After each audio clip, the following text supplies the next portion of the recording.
here. So we have had a few questions come up recently about what to do when bad things happen, when traumatic things happen to us, and how we can still believe in God, still conduct our lives, and when it seems like there's this big mismatch. And so that's what we're going to talk about right now. The questions have been coming up. I know it's a Saturday. I don't usually address these on a Saturday, so I want to make sure that we get this conversation started so that people can start to grapple with this on really, really deep levels, and then start to, figure out what their next steps are going to be. And so some of the questions that have been coming up are related to a 25-cent word. So Christian theology has a 25-cent word to deal with why do bad things happen. And that word is theodicy. So that's Theodicy, theodicy. So theo comes from the Greek word for God, theos, and then the second half of that word, theodicy, comes from the Greek word dike, which means justice. So this theodicy literally is a discussion of the justice of God, is what is happening just, and how do we respond to that? So what do we do when terrible things are happening and God doesn't stop them? So I'm going to answer this in three ways, and we're going to look at three distinct kind of ways to talk about this, but they're not separate. They all come together. So hang through to the end and you will see how they all come together. So one is A, the mystery of God. The second, B, is Christian theology. And then the third, C, is metaphysics, which of course is not surprising because that's what we talk about here. So let's talk about mystery first. When we talk about the mystery of God, this is the acknowledgement that we, in fact, are not God. In our current incarnations, we do not know the expanse of the universe and what's beyond the universe. We have our own experiences to draw from. So can God stop bad things from happening? Maybe. I believe yes, because I'm a Christian and I believe that God is infinite. So maybe God can stop bad things from happening. And then I've always wanted to ask this question. Maybe God is stopping bad things.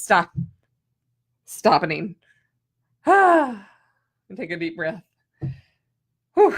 Maybe God is stopping things from happening all the time, but we don't see that because we are limited in our human experience.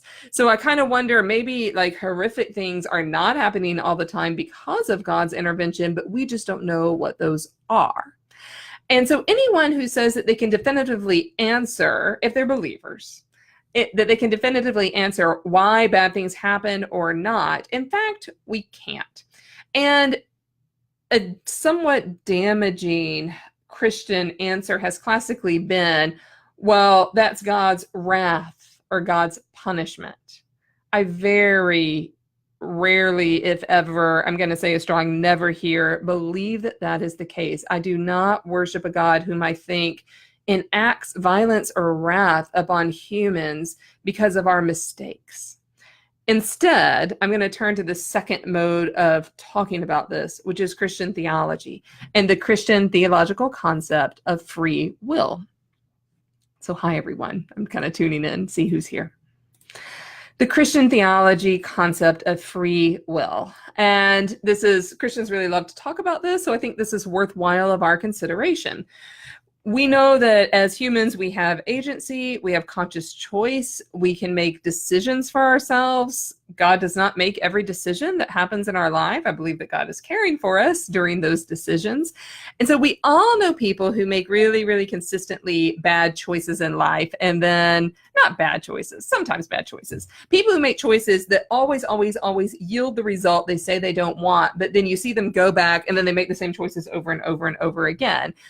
We've all done that. I've done that. Everyone's done that, right? So we know that we're having transformation and we're having awakening when we can start to make different choices and yield different results in our lives. Now, I want to be very clear. I am not talking about abuse. I am not talking about overt violence. I am not talking about trauma on massive scales. I don't think anyone deserves those things, or I don't think most people do not make deliberate choices to be able to undergo those particular experiences. That's not what I'm talking about here. So let me give an example, though, of how these are related to some free choice, and they don't have to necessarily be the free choice of the individual who happens to be undergoing them. I'm going to use the examples of the fires that are literally 90 miles away from me right now in Northern California.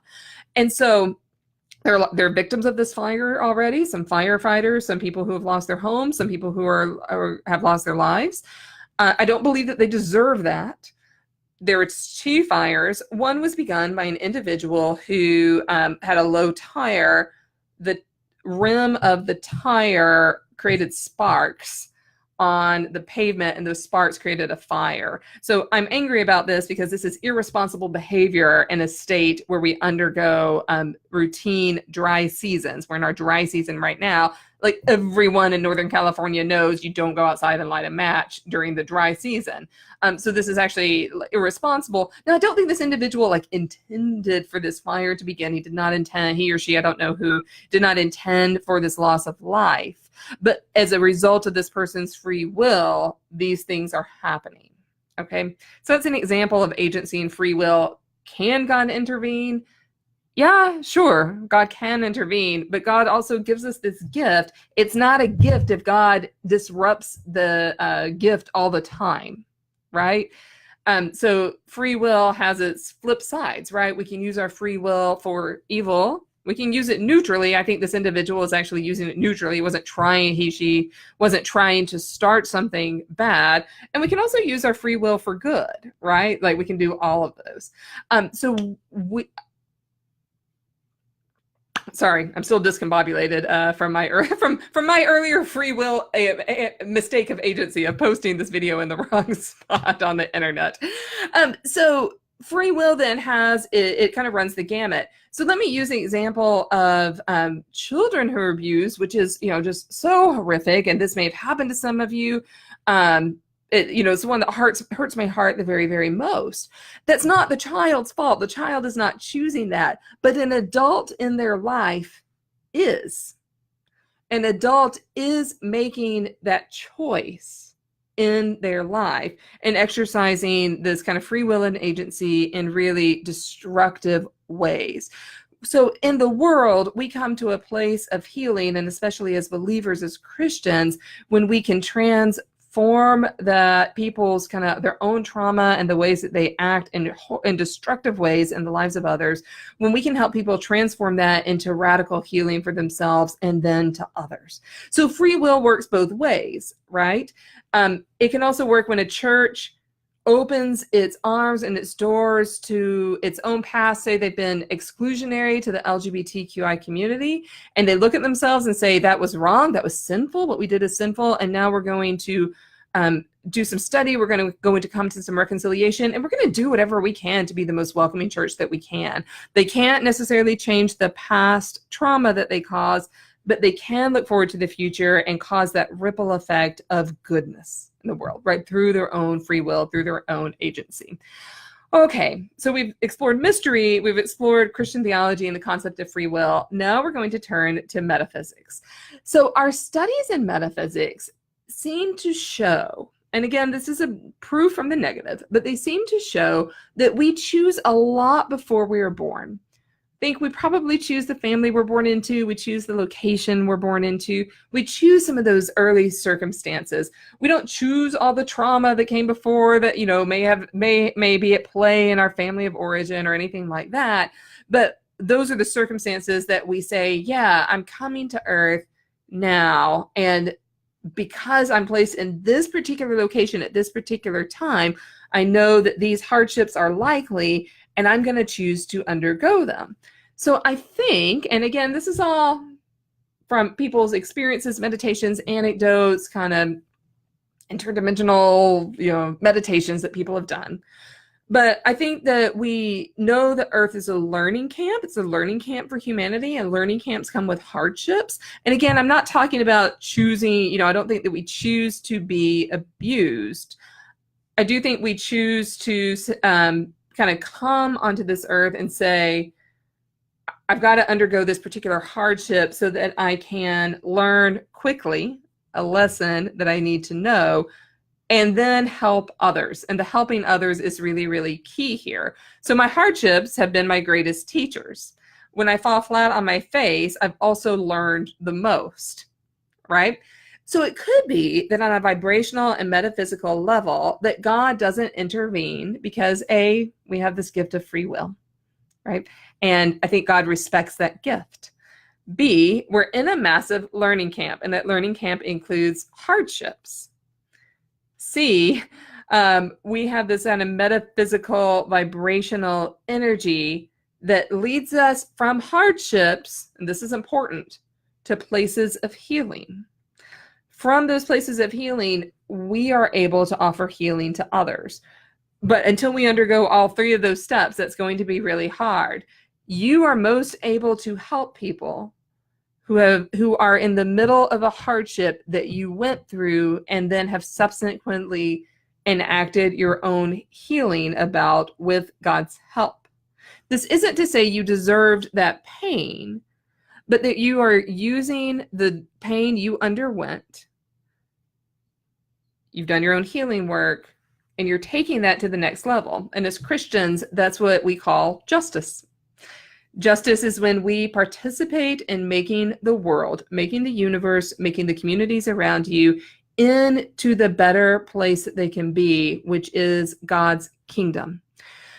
So when I think we ask the question, God, why is this happening in the world? I think God is often asking us the same question. Why is this happening in the world? What are you all doing? Why aren't you as humans stopping this from happening with the incredible gifts that I've given you? And this isn't about you personally, but it is about us personally, right? Because as Christians, we are all called to do that transformative work in the world. But I promise you can't do it from a place of trauma. You have to do it from a place of healing. So I'm going to say that again. When you are called to make the world a better place, you can do that most effectively and impact the most people when you have done your own healing work in the world, right? And so really, that's what I think metaphysical gifts are all about. They are about healing ourselves so that we can go forward and heal others. And the particular gifts that you have, whether you know what they are or not, have a purpose. And that purpose is to impact as many people as you can in as many ways as you can, and to do that from a place of joy, not a place of fear, and not a place of judgment, and not a place of that kind of self-recrimination and always self-doubting. Those are merely steps along the way to get you to the place where you need to be so that you can be that agent in the world. And I know that you are already all agents of healing. What I want is for you to be able to explode those, to do this on the most massive level possible. That's why I do the work that I do in metaphysics, because I believe it's a joyful, useful gift that we are given, that we can explore so that we can be the best servants of Christ in the world that we can be. And so no matter what that trauma is, we're able to rage at God. The Bible has lots of examples about people raging at God and asking, why in the hell is this happening, right? The ancient Hebrew people ask, why are these people invading us? Why is our land being taken? Why are we not autonomous anymore? Early Christians who were at the cross with Jesus asked, why does Jesus have to die? And they came up with many answers, and they shook their fist at God. So that's step one. But step two is when we've shaken our fist and we say, I am ready to not live in this wound anymore. I'm ready to do something about it. Then step three is when we've done that and we say, now I'm ready to serve others who are going through the same thing.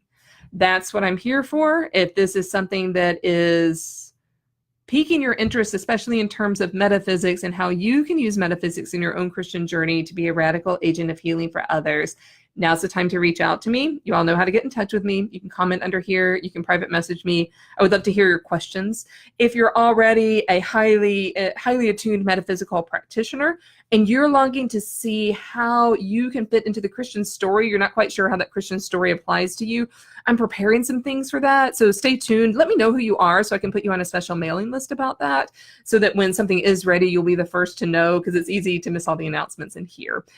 Okay, I think that's it, everyone. I've really enjoyed being with you here, so I'm going to say farewell for now. You know how to reach me. I would love to talk to you all. Hello to the people who said hello. I don't want to say your names because this gets posted all over the internet, but you know how to reach me. I love and cherish you all so much. I'm so glad you're here. Thanks for joining me on this Saturday, and I will talk to you soon.